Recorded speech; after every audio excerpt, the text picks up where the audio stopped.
Hey guys, welcome back to the Interceptor, and I just got back from class and I was going to record a opening and a rank up video that I have been waiting to do for a long time, but when I was starting up my Elgato to record it, I was reading through some line chats and I saw this that got posted like 20 minutes ago or 10 minutes ago at the time I'm recording this. That's 6:03 p.m. I'm not sure what time that is, or like what area of the world that is where it's 6:03 p.m. Doesn't really matter. But they made changes to the Alliance War tactic. So we are going to be going over those changes. I have already read it, and I do think it's a great change. So we're going to be talking about that. But if you don't know the way that the global works currently, there are the X Magica champions that work for attack. There the X Magica tag, and then there are the defenders, of course. And if the champion is a global defender, currently this is the way it works in game. But it is being changed later today for when the following war will start, which at this point is about 4 hours from now at the time I'm recording this. But if the defender is a tactic defender, then every 5 seconds they will gain a indestructible passive.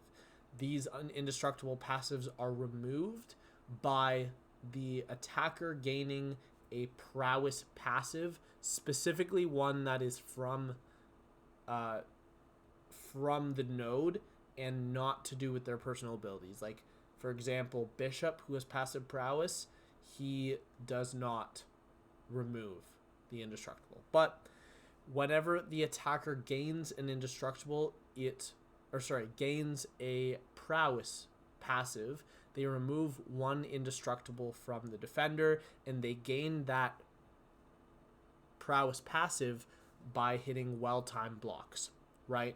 And there are ways to counter this. You can, of course, parry extra times when the defender is not indestructible, and then whenever the indestructible comes, it'll just get eaten up by one of the prowesses you have banked. So let's say you're using someone like Hulkling, and you want to do big damage with a combo into the block, into an SP2, followed by a striker into another combo, right? That's going to take up more than 5 seconds, and normally the defender would be indestructible. So you can parry 3 or 4 times, bank a few parries, and then do that, and you will get your full damage. And that's the way that you would get around it normally. However, this poses a lot of problems, right? And obviously there is the attacker tactic, which allows, I believe what the current attacker tactic does is that if the champion is an attacker tactic attacker, they pause the timer on the indestructible for 0.5 seconds on every hit in their combo, which does help a lot, because if you're constantly hitting the defender, they're very rarely going to be going unstoppable, and when you're hitting them constantly, you're going to be hitting parries, right? So you are going to be banking a ton of those prowess. So if you are in a matchup where you can just hit them a lot and you can parry, it does counter the defense tactic fairly well. And there are a fair number of good offensive champions that they have in this attack tactic. Also, I should mention one more thing, is that there is a secondary way for the defender to go indestructible. It is if you dodge an attack with dexterity, if you miss an attack, or if you evade. If the attacker does any one of those 3 things, then the defender gets a stack of indestructible, not related to the 5-second timer, right? And as Kabam outlines, there have been particularly difficult nodes with this, right?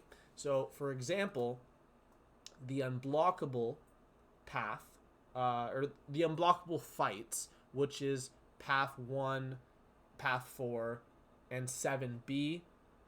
Of course, on path 1, there's the masochism unstoppable. On path 4, there's the debuff unstoppable, where if you have 3 debuffs, the defenders fully, or sorry, I said unstoppable, I meant unblockable.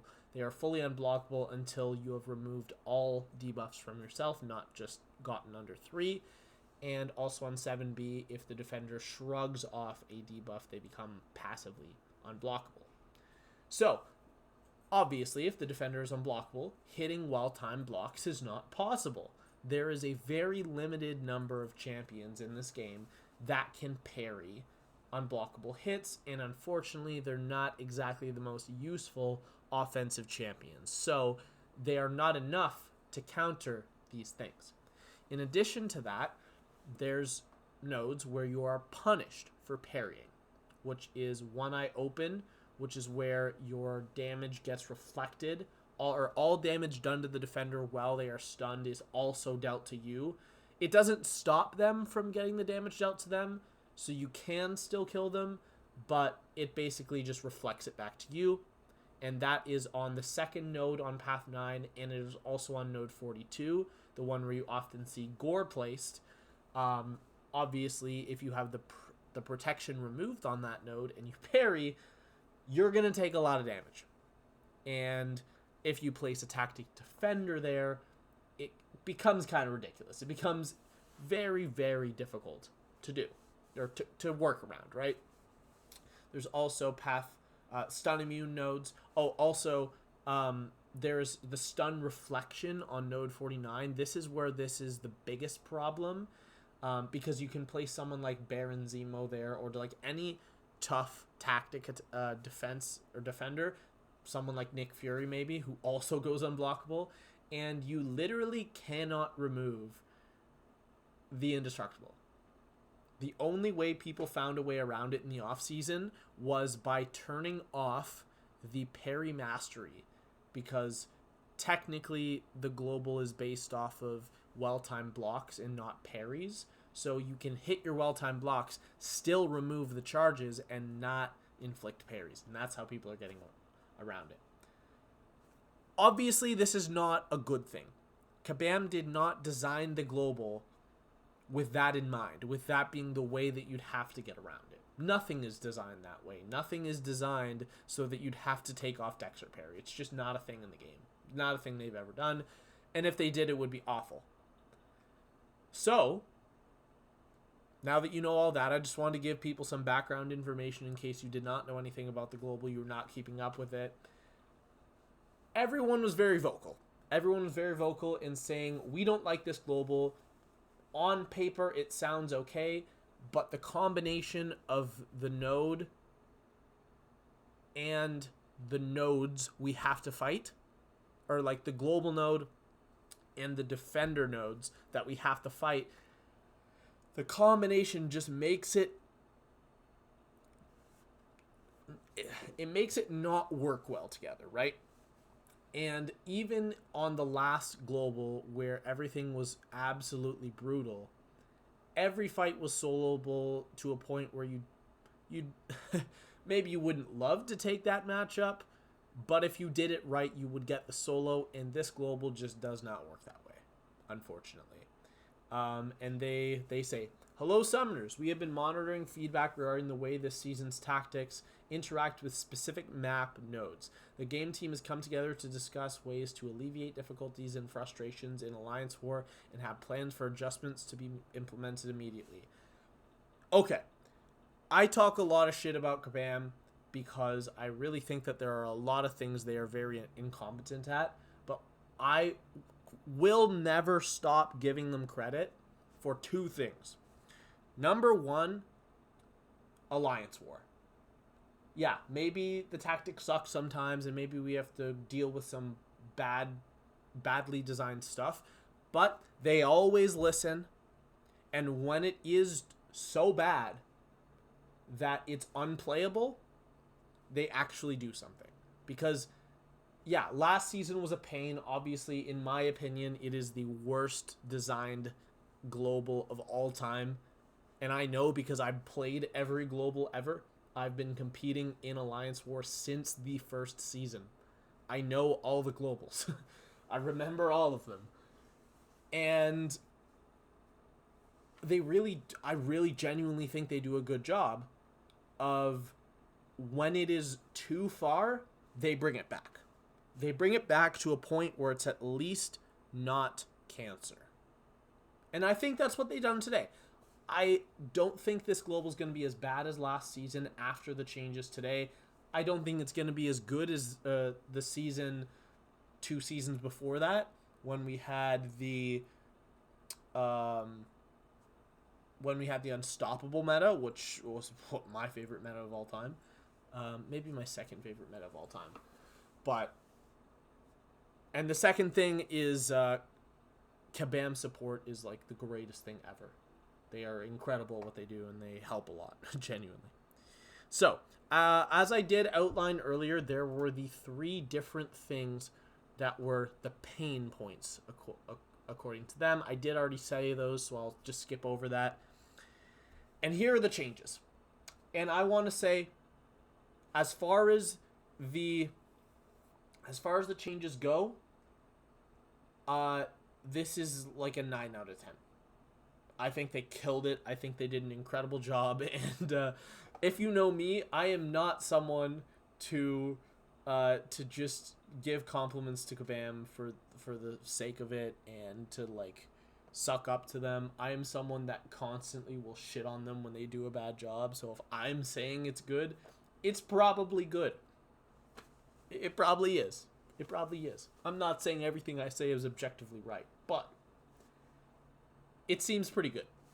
So here it is. Miss will no longer trigger an indestructible charge for tactic attackers. Yes. Okay. This is a massive, massive thing that is going to just completely change the way that I approach the season. To me, this is the number one most important thing. And you might wonder, Sam, this is definitely not the biggest change to the global. Why are you so excited about this? And I'll give you one word: Hood. Hood is a tactic attacker who relies on being able to miss to control the fight. There was, I believe, one other attacker with miss in their normal playstyle that people were complaining about as well, not being able to use them because, of course, every time you miss, you just add an extra indestructible charge to them. So you're kind of encouraged to find a way to work around that.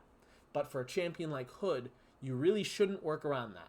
That should be the way that you play the champion. So they made him into the attacker tactic, but they made his play style ruin him to actually work for the tactic. So now he will actually work very well, and I think this is an incredible change, removing miss. I don't have that big of a problem with Dex and Evade because Evade's not that common on attackers, and Dex is something that obviously you can control in most situations. So, A+ change. Indestructible timers are now tuned per map: 15-second challenger, 10-second expert, 5-second elite. Not going to affect me because for me, I'm in elite and it was already 5 seconds, but for people that are in tier 2, tier 3, this is a great change. This is a great change because even with the other changes, they might find this a little harder of a global. So I think this is a very good job of balancing it, especially because those people's in Challenger and Expert tiers don't really affect the leaderboards of Alliance War because competitive Alliance War is only Masters and like half of Platinum 1. The rest of them are just casual alliances. But, okay, that's that change. More champions are receiving the X Magica tag to alleviate the need for overly specific counters. These champions will now be included as a part of the pool for Saga boosts and items. I don't really think this does that much. It's fine. They put in champions that are not insanely impactful. Now, obviously, I love me some Man-Thing. I have him R5 Ascended, and I love using him for attack when I get the opportunity because I think he's super underrated offensively. I don't really think he's going to impact the global this much, but yeah, new champions: Man-Thing, Sunspot, White Tiger, and Dust. Tactic attackers. Okay, sorry, before I read this next line, this is the biggest thing. This is by far the thing that is just completely changing the global. And I think this is the one change that is actually making it okay. Tactic attackers using the light attack into the opponent's block will now receive prowess and remove an indestructible. Oh my god. We actually have a way to do it other than parrying now. Because you can be stuck in situations. These changes that I've listed earlier don't help the 3 examples that I've given, or that are up here. The unblockable, the one I open, and the stun reflection, right? It doesn't help for those. All the other changes. I'm trying to scroll it so it... Okay, I have to go a little further. Okay, oh my god, I'm trying to scroll it. There we go. There we go. The other changes don't help that. This is what helps that. Let's say, because currently I believe that the indestructibles stack up to 3. I could be wrong. I think the number's 3 max. So now, no matter what bad situation you are in, all you have to do is go medium, light, light, light, dash back, and all of their charges are gone. This is huge. This is a huge change. Also, each prowess now reduces purify ability accuracy by 34%. That now gives the tactic attackers a way to get around certain tough defenders. When there's defenders that are going to purify, and the main problem with them is the purify with a combination of the node, for example, Path 7, Section 1, where there's damage reflection if they purify debuffs, you can hit into the block, get a bunch of indestructible charges, and with 3, you'll reduce their ability accuracy by 100%. So unless their chance to shrug is over 100%, or they have personal increased ability accuracy, this is going to shut down their purify, which is amazing. Also, this is just a nice quality of life change. The tactic prowess icons will be changed so they don't stack with the character's natural prowess. This is actually really nice for Gambit. I have been using him in the season because he is a tactic attacker, and currently his horseman prowess does stack with the global. So I do like that they're getting their own icons so that we can tell them apart, because I mean, for Gambit it doesn't really matter because it doesn't affect things, but if you're confused about the number of prowesses you have with another champion, I don't know if they stacked with bishops. They're both passive, so they probably did. That's an example of not knowing how many prowesses you have. You don't know how many indestructibles you can remove. Maybe you mistime a big SP2 and you lose out on a whole bunch of damage because of that, right? That's now not a possibility. And then they just say, we will continue to work towards making Alliance War a fun and challenging mode for all players of all difficulty levels. It's clear that the current version of this tactic did not achieve this goal. We intend for these tuning changes to be in by Wednesday in time for the next war, but the in-game description may take a couple more days to be implemented. Thank you for your patience. I'm going to wrap up the video here, but I just wanted to say overall that this is an incredible job by Kabam. Like I've said already multiple times, I don't give credit to Kabam when they don't deserve it. I don't